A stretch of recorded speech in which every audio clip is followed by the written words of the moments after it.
नमस्कार एवरीवन, बहुत बहुत स्वागत है हमारे यूट्यूब पे। आशा करता हूँ सब अच्छे होंगे। 10:46 है और स्टॉक में ट्रेड करना है। याद होगा निफ्टी बैंक तो बहुत अच्छा मार्केट था मॉर्निंग में, और निफ्टी बैंक में ट्रेड किया जो कि बुलिश इंटेंशन हुआ। और स्टॉक में ट्रेड करना है, लेकिन स्टॉक में सबसे बड़ा क्वेश्चन मार्क है कि स्टॉक सिलेक्शन कैसे करें इंट्राडे में। तो मैंने आपको बताया है कि अगर स्टॉक सिलेक्शन करना है तो आपको ये समझना पड़ेगा कि स्टॉक का डाटा यानी सेंटिमेंट क्या होता है।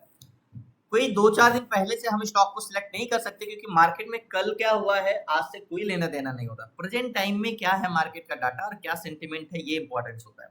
मैंने आपको कई बार बताया है कि हमें स्टॉक में ट्रेड करना आसान होता है, क्योंकि उसमें डाटा चेंजेस पकड़ना नहीं होता। जो डाटा दिखता है वही एक्चुअल में मार्केट होता है। लेकिन इंडेक्स में क्या होता है, अगर बुलिश लग रहा है तो वो बेरिश भी हो सकता है। इसलिए हमें ज्यादा से ज्यादा जो दिख रहा है उससे ज्यादा हमें उसमें चेंजेस क्या हो रहे हैं ये इंपॉर्टेंस करता है मार्केट में। तो हमें अगर बात करें कि मार्केट में कोई एक ऐसा स्टॉक, देखो मैं कहता हूं एफएनओ में जो शायद आई थिंक 183 है या 182 स्टॉक होते हैं जिसमें एफएनओ ट्रेड होते हैं।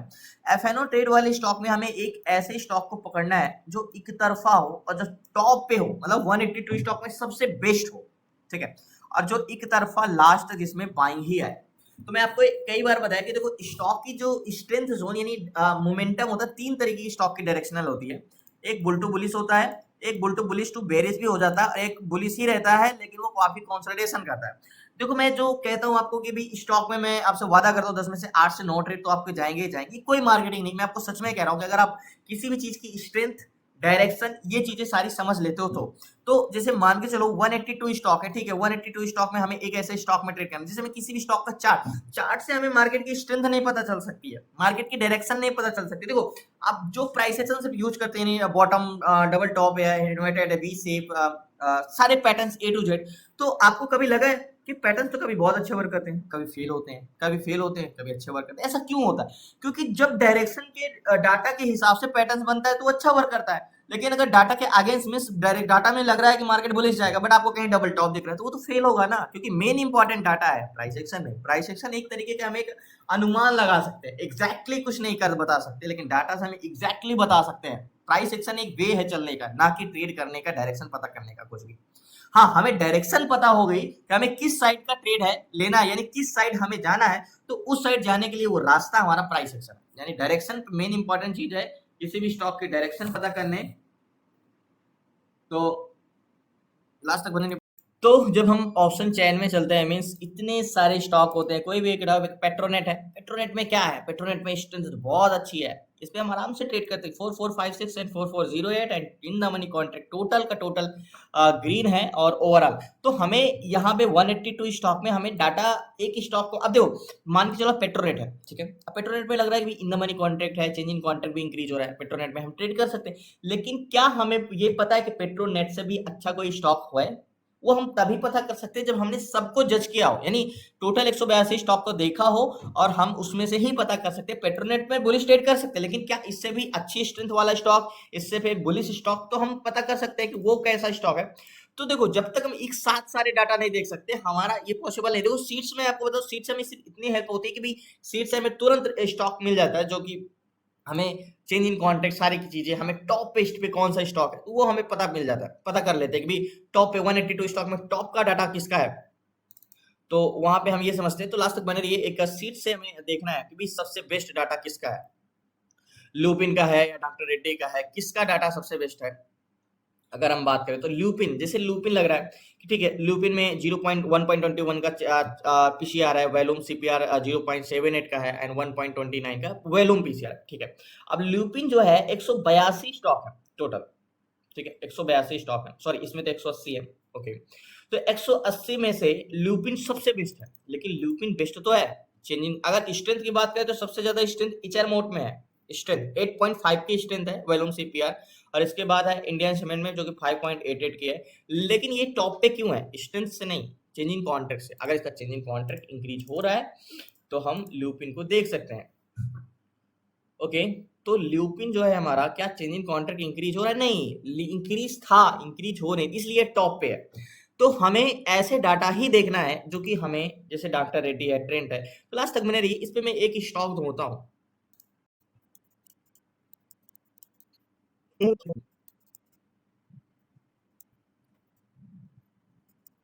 सो फाइनली एक स्टॉक मिला है पेट्रोनेट, बट पेट्रोनेट की अगर हम स्ट्रेंथ की बात करें तो क्या है सबसे अच्छी स्ट्रेंथ इस पे, अगर यहाँ पे देखें तो सबसे ज्यादा अगर इसकी स्ट्रेंथ है तो इसी की है। बस चेंजिंग कॉन्ट्रैक्ट अगर इंक्रीज होना चाहिए, मार्केट थोड़ा सा इसमें एक ये डर है कि किसी भी रेजिस्टेंस पे जाके एक कंसोलिडेशन हो सकता है, इसलिए पेट्रोनेट पे पहले हमने चार्ट पे लगाया, पेट्रोनेट पे इसका चेंजिंग कॉन्ट्रैक्ट भी अच्छा है तो इसको सबसे पहले वन डे टाइम फ्रेम में लगाएंगे। और ये बस एक रिस्क ये है कि किसी भी रेजिस्टेंस पे जाके कंसोलिडेशन ना करने लगे, तो ये एक हमारा हॉरिजॉन्टल जोन है, सबसे मोस्ट हॉरिजॉन्टल जोन ये है। क्यों इसको मैंने हॉरिजॉन्टल जोन बोला, क्योंकि सबसे मोस्ट इंपॉर्टेंट है, क्योंकि एक कैंडल्स दो कैंडल्स, ये दो कैंडल्स का बॉडी एक साथ आ रहा है, तो मैंने आपको एक चीज बताया ना कि दो कैंडल्स का बॉडी अगर एक साथ आता है तो बहुत ही स्ट्रॉन्ग हॉरिजॉन्टल जोन होता है ऐसे। तो यहाँ पे जोन तो इंपॉर्टेंस है, ठीक है, इसको 5 मिनट टाइम फ्रेम में लगाएंगे और 5 मिनट टाइम फ्रेम में मार्केट क्या किया है देखो। अगर हम नेकलाइन की बात करें तो हम नेकलाइन ये ले सकते हैं, एग्जैक्टली ये नेकलाइन ले सकते हैं क्योंकि मार्केट हिस्ट्री में ब्रेक किया। तो हम बात करेंगे इसमें गैन कैलकुलेटर की, तो गैन कैलकुलेटर ओपन करना होगा। मार्केट यही है कि मार्केट किसी रजिस्टर में जाकर, स्ट्रेंथ तो बहुत अच्छी है, इसको मैंने इसीलिए चुना। देखो पेट्रोनेट मैंने शुरुआत में स्टॉक ऑप्शन चैनल में भी देख लिया था यहाँ पे बिना बताए, तो यहाँ पे 6 नंबर पे पेट्रोनेट है। पेट्रोनेट में सबसे अच्छी स्ट्रेंथ है 3.15 की स्ट्रेंथ है, बाकी समेत 1.0.92 सबसे अच्छी इस पे है, या तो फिर इसके नीचे कोरोमंडल में है 3 पॉइंट। बट पहले हम तो इसी को देखेंगे क्योंकि इसका वॉल्यूम अगर पीसीआर देखेंगे तो कंटिन्यू इंक्रीज हो रहा है, बुलिश में है, देखो 0.32 है, ठीक है, तो बुलिश में जा रहा है, इंक्रीज हुआ है वॉल्यूम पीसीआर। तो यहाँ पे हमने पेट्रोनेट को देखा, पेट्रोनेट में गैन कैलकुलेटर ओपन करते हैं सबसे पहले। ओके, तो क्या गैन कैलकुलेटर की बाइंग जोन है, मैंने स्टॉक का कंटिन्यू इस समय कर रहा हूं और आपको करके बता रहा हूं कि नहीं स्टॉक में हम कर सकते हैं आराम से 1500 तो इजी से निकाल सकते हैं स्टॉक में। तो ओके है, हॉरिजॉन्टल जोन जो है हमारा वो है 370 रुपए 92 पैसे।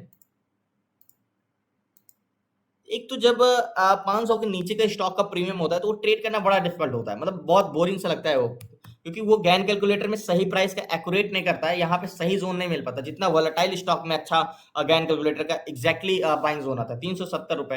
तो गैन का कहना है कि भैया 370 के ऊपर जाएगा तो बाई कर लेना, 370 रुपए 56 पैसे, तो 371 यानी गैन कैलकुलेटर के हिसाब से तो बाइंग हो चुकी है। तो देखते हैं इसका, तो यहाँ पे इसकी स्ट्रेंथ अच्छी है, तो गैन कैलकुलेटर से ये तो बाइंग जोन में आ चुका है, मतलब गैन कैलकुलेटर के हिसाब से ये बाइंग कर चुका है, 375 का टारगेट भी मिल रहा है, टारगेट बता रहा है। तो पहले इस पे मैं एक ट्रेड लेता हूँ, लास्ट तक बने रहिए। एक पेट्रोनेट में अच्छा स्ट्रेंथ जोन इसकी अच्छी है, 371 चला, 4-5 रुपए का मूवमेंट मिल। सो फाइनली पेट्रोनेट में 500 क्वांटिटी ली है और 37,100 रुपए का फंड लगा है, बहुत बड़ा प्रीमियम नहीं लगा इसमें, 500 क्वांटिटी आपको देखने में लग रही है लेकिन ये छोटा प्रीमियम वाला स्टॉक है, तो 37,000 में 500 क्वांटिटी आई है। तो एक 371 रुपए 45 चल रहा है, मेरा 371 रुपए की ही यहाँ की बाइंग ऊपर की। अभी हम स्टॉप लॉस इस पे नहीं लगा सकते। बात करते हैं टारगेट की, तो टारगेट जोन क्या है, अगर 4-5 रुपए में मिल जाता है तो 500 क्वांटिटी में बहुत है, 4 रुपए में मिल जाता है तो बहुत है। तो गैन कैलकुलेटर 373 का टारगेट यहाँ का मिल रहा है, बाइंग जोन का 373, और गैन का कहना है कि 75 का टारगेट, गैन प्राइस एक्शन से तो यहाँ का मिल रहा है टारगेट एग्जैक्टली ये जोन का, एक जोन का नीचे का भी मिला है, 74.42 का टारगेट मिला है। और गैन कैलकुलेटर कहना है कि भैया 70 को क्रॉस करेगा तो 75 तो जाएगा ही जाएगा, तो हम ना 75 की लेते हैं ना प्राइस एक्शन का, हम पहला टारगेट जो नियरेस्ट रेजिस्टेंस मिल रहा है वहां का लेते हैं एग्जैक्टली इस जोन का। तो 5 मिनट टाइम फ्रेम में आएंगे तो अभी स्टॉप लॉस नहीं लगा सकते मैंने बोला, और ये थोड़ा सा इसमें हमें एक रिस्क है कि मार्केट किसी भी रजिस्टेंस पे जाके कंसोलिडेशन कर सकता है। एक बार देखो मार्केट मॉर्निंग में यहाँ पे जाके ये ऊपर टेस्ट करके नीचे आया, ये दोबारा ब्रेक है क्योंकि मार्केट में स्ट्रेंथ जोन बहुत अच्छी है, बस मार्केट में थोड़ा सा सेलर इसको प्रतिरोधक ज्यादा है इसलिए इसको जाने नहीं दे, वैसे ज्यादा नहीं लेकिन मतलब इंटरेस्टेड नहीं हो रहे हैं बस पुट सेलर। तो ये हमारा 74 का टारगेट है और एग्जैक्टली 74.40 का टारगेट है, और एग्जैक्टली कैंडल्स क्लोज देगा तो स्टॉप लॉस हमारा लगेगा, अभी स्टॉप लॉस नहीं है, ठीक है। तो वेट करते हैं लास्ट तक बने रहिए। देखो इसकी स्ट्रेंथ होने की वजह से मैंने इस पर ट्रेड लिया है विदाउट कंफर्मेशन, और गैन कैलकुलेटर के बाइंग जोन में आ गया, तो गैन कैलकुलेटर के बाइंग जोन में आया तो गैन कैलकुलेटर 365, तो ठीक है हम 5 रुपए का जो है तो 365 तक अगर विदाउट स्टॉप लॉस रुकेंगे, क्योंकि अभी तो इस पे स्टॉप लॉस लगा नहीं सकते। मैंने आपको 1000 बार बोला है कि मार्केट में अगर आपको ट्रेड करना है तो विदाउट कंफर्मेशन के मत ट्रेड करो, बट अगर ट्रेड ले रहे हो तो स्टॉप लॉस नहीं लगेगा, बट अगर स्टॉप लॉस नहीं लगेगा तो एक तो जोन होगा जहां तक हम रुक सकते, इसके ज्यादा नहीं, एक लिमिट होती है रुकने की। तो गैन कैलकुलेटर का स्टॉप लॉस पॉइंट जो है वो 365 रुपए 76 पैसे है, तो लास्ट लो अगर इसने ब्रेक नहीं किया तो 365 रुपए यानी इस जोन तक रुकना पड़ेगा हमें, कम से कम 368, तो यहाँ तक हम रुक सकते हैं, यानी 4 पॉइंट का स्टॉप लॉस, बड़ा स्टॉप लॉस ले सकते हैं एग्जैक्टली यहाँ तक रुकना पड़ेगा। मार्केट नीचे नहीं जाएगा, मार्केट ऊपर ही जाएगा, बस थोड़ा देर वेट करना पड़ेगा हमें क्योंकि इसकी स्ट्रेंथ बहुत अच्छी है। तो वेट करते हैं, लास्ट तक बने रहिए प्लीज, नया चैनल को सब्सक्राइब कर लीजिएगा। मार्केट ज्यादा से ज्यादा देखो, मार्केट जब सेलर बढ़ते हैं, मार्केट अगर देखो बायर इंटरेस्टेड कहाँ है मार्केट ऊपर ले जाने के लिए, तो मार्केट को चलाता कौन है, बायर। सेलर का काम होता है सिर्फ रोकना। अगर सेलर बढ़ेंगे तो मार्केट को ज्यादा से ज्यादा क्या करेंगे, ऊपर नहीं जाने देंगे और मार्केट कंसोलिडेशन करेगा, बस इतना करेगा, मार्केट को नीचे नहीं गिराएंगे। तो ये पेट्रोनेट अगर ऊपर नहीं जाएगा तो नीचे भी नहीं जाएगा, बस कंसोलिडेशन करेगा, बस ये चीज आपको पता होनी चाहिए। तो ये ज्यादा से ज्यादा कंसोलिडेशन कर सकता है, नीचे नहीं फॉल करेगा। सो फाइनली पेट्रोनेट अभी जो है वो मार्केट में, हमें यहाँ पे मार्केट में अगर देखें तो अभी कंसोलिडेशन कर रहा है। मिथुन फाइनेंस में देख रहा था बट इसमें भी कोई वो नहीं, तो इसमें हम ऑलरेडी ट्रेड ले चुके हैं। एक्जैक्टली मैं सिर्फ सर्च कर रहा था, तो देखते हैं ये मार्केट में नहीं क्या बोला, ज्यादा से ज्यादा एक कंसोलिडेशन कर सकता है बस रजिस्ट्रेशन पर, वो करेगा। बाकी ये ब्रेक करेगा तो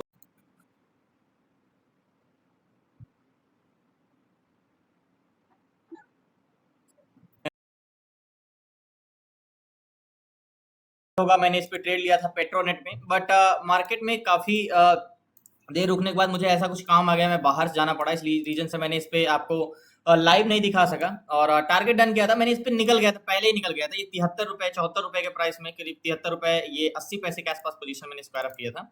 और याद होगा मैंने एंट्री किया था करीब, जब ये ब्रेक नहीं किया था तभी मैंने एंट्री किया था, करीब यहाँ के आसपास, एग्जैक्टली यहाँ के आसपास मैंने ट्रेड किया था। उसके बाद मार्केट ब्रेक किया और उसके बाद टारगेट जाके दिया, तो मैं उसमें मार्केट से पोजीशन पहले स्क्वायर अप कर दी थी, क्योंकि मैं बाहर था और मार्केट में टारगेट लेके छोड़ दिया था और मैं आपको लाइव नहीं दिखा सका था। पेट्रोनेट में मैंने शुरू में बताया था ना कि मार्केट की जो स्ट्रेंथ है, जैसे सीट्स में यहाँ पे पेट्रोनेट आपको यहाँ 6 नंबर पे आपको दिख रहा था, तो मैंने आपको एक चीज बताया कि इसकी स्ट्रेंथ बहुत अच्छी है, हो सकता है ये रेजिस्टेंस पे बस कंसोलिडेशन कर सके, क्योंकि इसका पीसीआर जो है कोई खास इंक्रीज नहीं हो रहा था। तो इस रीजन से पेट्रोनेट में मैंने ट्रेड ले लिया था, लेकिन इसकी स्ट्रेंथ है तो वही हुआ मार्केट, मतलब जो बुलिश तो गया लेकिन बहुत ही मशक्कत करना पड़ा, क्योंकि इसके सेलर घट ही नहीं रहे थे मार्केट में, लेकिन वॉल्यूम बहुत ज्यादा था। तो मार्केट जाके टारगेट दिया और लास्ट में आपको जरूर मिलूंगा 3:15 बजे, आपको मैं जरूर दिखाऊंगा। सॉरी मैं आपको ये लाइव नहीं दिखा सका क्योंकि मुझे काम की वजह से बाहर था मैं, बट टारगेट हिट। तो 3:05 हैं और जैसे पेट्रोनेट में आज मैं आपको लाइव नहीं दिखा सका, बट जो गैन कैलकुलेटर के बाइंग प्राइस 370 रुपए, देखो जब मार्केट 370 रुपए का 71 रुपए पे था तो हमारी बाइंग हुई थी। तो जब ये हल्का सा मार्केट एग्जैक्टली इस कैंडल्स पे बाइंग हुई थी, उसके बाद मैंने आपको एक चीज बोला था ना कि मैं इसलिए बाइंग कर रहा हूँ क्योंकि ये गैन कैलकुलेटर के बाइंग जोन में आ चुका है। तो यहाँ पे गैन कैलकुलेटर 370 रुपए के ऊपर बाइंग के लिए बोल रहा था, तो 375 का टारगेट मिला था, लेकिन मैं प्राइस एक्शन के हिसाब से देखो, गैन कैलकुलेटर का फर्स्ट टारगेट 375 रुपए 2 पैसे था। तो 375 रुपए 2 पैसे के आसपास, 375 रुपए ये 50 पैसे के आसपास गया।